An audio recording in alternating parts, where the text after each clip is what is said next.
Hello, everyone. This is William Armstrong with the YouTube Simple Short. Just a brief short that's 3 minutes, a 3-minute explanation. Some computers boot using a GPT, which is GUID partition table, but its acronym stands for Globally Unique Identifiers, or GUIDs, to identify partitions on the hard drive, offering advantages over the older MBR master boot record system.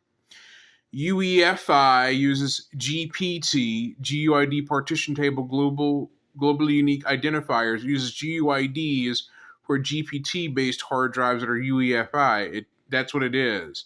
It's meant to overwrite and replace MBR, master boot record, the old partition table for computers from the late 90s to early 2000s used MBR-based booting. The TLDR is GUID, or the globally unique identifiers, or GUIDs.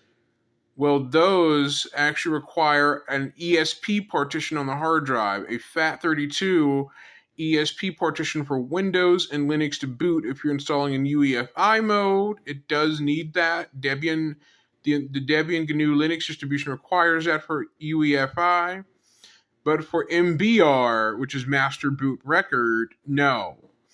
The reason being is that the MBR is just a tiny little area on the hard drive that is inaccessible by the user. It is a tiny little area on the hard drive where the boot sector code is stored onto during install of Windows or Linux, or any Unix operating system like any NIX operating system like FreeBSD or Linux, either one.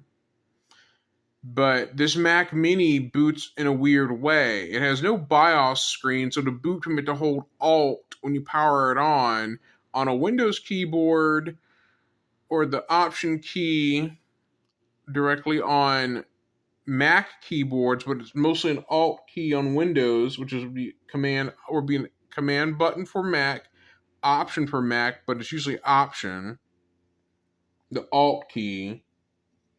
So you hold that when you hear the bong, when you hear the Apple startup chime, you hold it immediately after you hear it until it gets to the boot screen, select the media you want to boot from.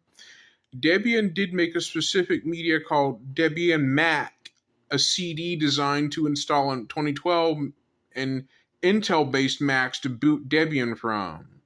Yes, Debian did make specifically a boot-based media called Debian Mac, designed for Intel Mac Minis only.